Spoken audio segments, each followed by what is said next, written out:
आज हम लोग पाठ 6 चींटियों की अनोखी दुनिया पढ़ेंगे।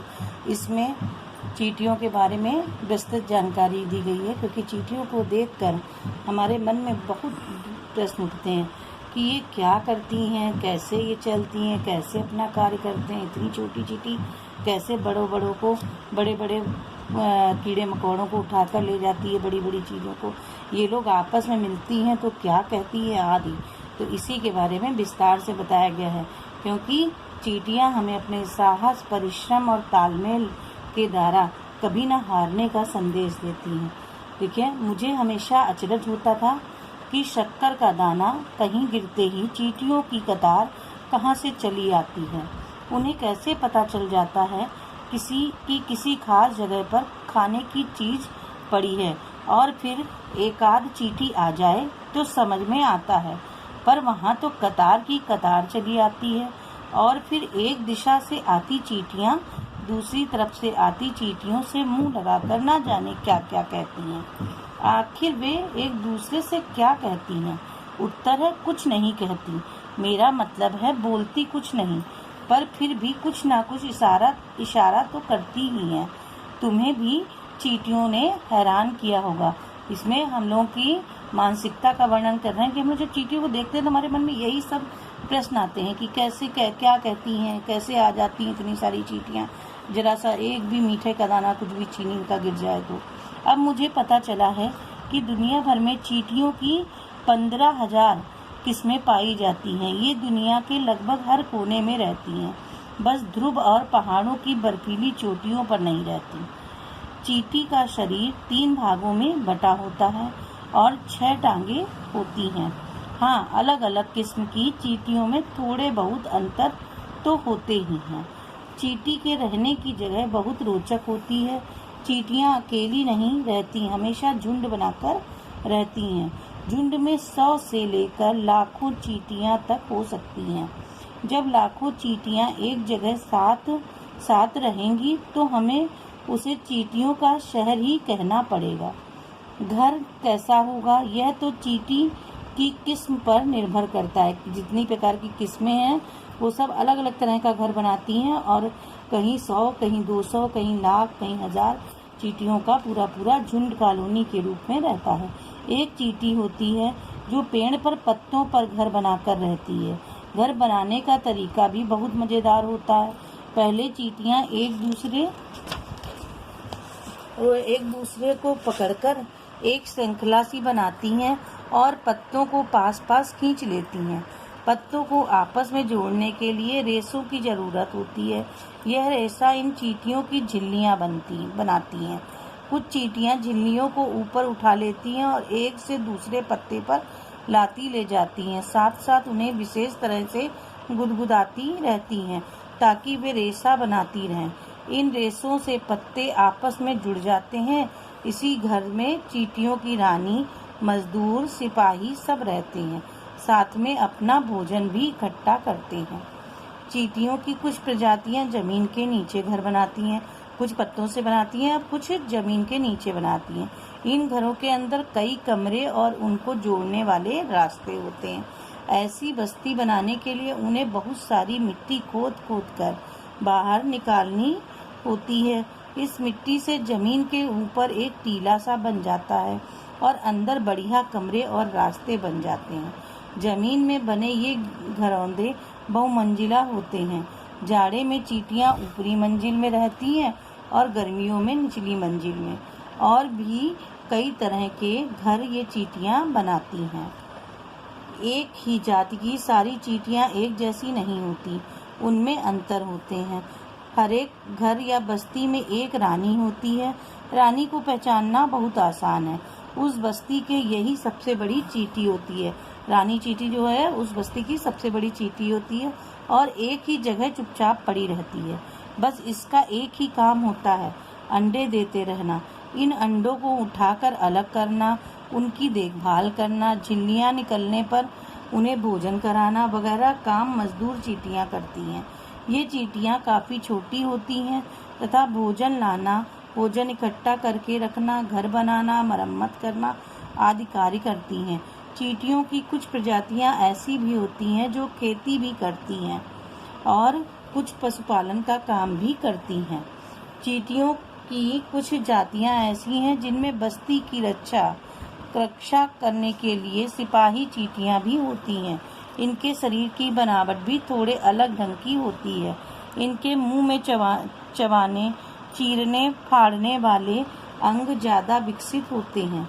जब कभी किसी दूसरी बस्ती की चींटी द्वारा इन पर हमला किया जाता है तो ये सिपाही चींटियां ही रक्षा का काम करती हैं। चींटियों की एक प्रजाति ऐसी भी है जो खाना बदोश है, यानी एक जगह नहीं टिकती, घूमती फिरती रहती है। इन्हें फौजी चींटी कहा जाता है। इनके काफिले में चींटियों की संख्या 2 करोड़ तक हो सकती है। सफर के दौरान बीच में ये कुछ दिनों के लिए पड़ाव डालती हैं। ऐसी स्थिति में ये अपने आप को एक जंजीर के रूप में जोड़कर घरसा बना लेती हैं। अब बात आती है चींटियों के भोजन की। शक्कर के दाने उठाकर ले जाते हुए चींटियों को तो हमने देखा ही है। जहाँ कहीं थोड़ी सी भी मिठाई पड़ी रह जाए कि चींटियाँ आएं, ये छोटे मोटे जीव जंतुओं को भी चट कर जाती हैं। इन्हें ढोकर अपने घर भी ले जाती हैं। ऐसा देखा गया है कि एक चींटी अपने वजन से 50 गुना बोझ ढो सकती है। मतलब एक चींटी जो है अपने वजन, जितना उसका वजन होता है उससे 50 गुना बोझ ढो सकती है।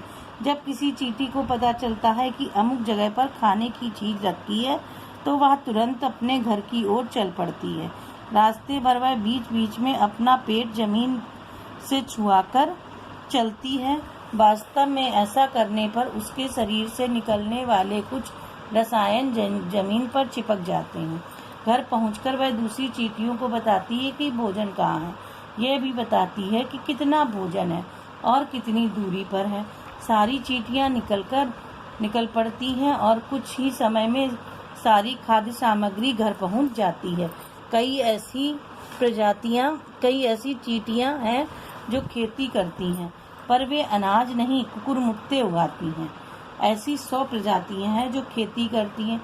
ये चींटियां पत्तियां काटकर ले आती हैं।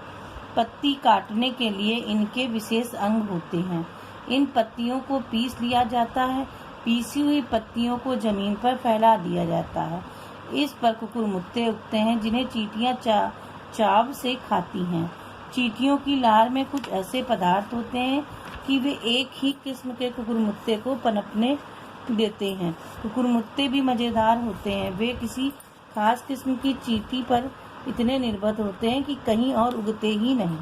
चींटियों की कुछ प्रजातियां ऐसी भी हैं जो पशुपालन करती हैं, पर इनका पशु एफिड नाम का एक कीड़ा होता है जिसे ये अपने घर में कैद कर लेती हैं। कैद किए कीड़ों को पत्तियों, टहनियों आदि का चारा खिलाती हैं। जब चींटियों को भूख लगती है तो वे एफिड को थपथपाती हैं, जिससे उसके पेट के पिछले हिस्से से शहद के समान रस निकलता है, जिसे चींटियां चट कर जाती हैं। एफिड बहुत नाजुक जीव होते हैं। चींटियां उन्हें सुरक्षा देती हैं और वे बदले में भोजन। चींटियों के बारे में कहा जाता है कि वे सामाजिक प्राणी हैं। वे बहुत अक्लमंदी से काम करती हैं, घर बनाती हैं, भोजन इकट्ठा करती हैं, खेती करती हैं, एफिड पालती हैं, दुश्मनों से अपनी बस्ती की रक्षा करती हैं, बच्चे पालती हैं आदि। ये सब काम क्या बिना किसी योजना के हो सकता है? इसलिए चींटियों को बुद्धिमान भी कहा गया है। बुद्धिमान का मतलब यह है कि हिल मिलकर तालमेल बनाकर काम करना, जटिल रचना बनाना और परिस्थिति देखकर फैसला करना। पर क्या वास्तव में ऐसा होता है? जैसे है जब चींटियां पत्तियां लाना शुरू करती हैं तो क्या वे जानती हैं कि इस पत्ती में ऐसा होता है? इस पत्ती में का वे क्या करेंगी? हम मानते हैं कि किसान जब खेत जोतते हैं तो उन्हें फसल काटने तक के कामों का पूरा अंदाजा रहता है। सारे काम की सिलसिलेवार योजना दिमाग में रहती है। क्या चींटियों को भी पूरा सिलसिला पहले से मालूम होता है? मतलब यह कि चींटियां जो भी करती हैं क्या उसका उद्देश्य उन्हें पता होता है? वैज्ञानिकों की अभी उन पर खोज बाकी है। एक रानी 15 साल तक जिंदा रह सकती है। मजदूर चींटियां अक्सर 7-8 साल जीती हैं। ऐसा लगता है कि बस्ती में एक रानी के होने से लेकर अन्य सभी कामों के पीछे रासायनिक संकेत का ही हाथ है। कुल मिलाकर ये रासायनिक संकेत 2 प्रकार के होते हैं, एक स्वाद वाले और दूसरे गंध वाले। गंध वाले संकेत वे होते हैं जो चींटियों की बड़ी संख्या को एक साथ किसी काम के लिए तत्पर कर देते हैं। स्वाद वाले पदार्थ स्पर्श के माध्यम से एक दूसरे तक पहुंचते हैं। जब एक चींटी दूसरी चींटी से जवान लड़ाती है तो वास्तव में आपस में एक रासायनिक मिश्रण का आदान प्रदान करती है। इस मिश्रण के रासायनिक पदार्थ तुरंत शरीर पर असर करते हैं और चींटी को बताते हैं कि उसे क्या करना है। मज़ेदार बात यह है कि चींटियां इन रासायनिक संकेतों को अनसुना अनदेखा नहीं कर सकती। एक कान से सुनकर दूसरे कान से नहीं निकाल सकती, वे इनके अनुसार काम करने को मजबूर हैं। नन्ही सी चींटी विशालकाय हाथी को भी पराजित कर सकती है। तालमेल से काम करती चींटियां हमें भी बहुत कुछ सिखा देती हैं। चींटियां बहुत हिम्मती होती हैं, तभी तो कहा गया है, नन्ही चींटी जब दाना लेकर चढ़ती है, चढ़ती दीवारों पर 100 बार फिसलती है। मन का विश्वास, रगों में साहस भरता है, चढ़कर गिरना ना अखरता है। आखिर उसकी मेहनत बेकार नहीं होती, कोशिश करने वालों की हार नहीं होती। इसके माध्यम से यही बताया गया है कि चींटियों की तरह जो है हमें भी कार्य करना चाहिए निरंतर, और हमें भी साहस व तालमेल बनाकर सभी से मित्रता पूर्वक व्यवहार करते रहना चाहिए और अपने कार्य में सफल होना चाहिए।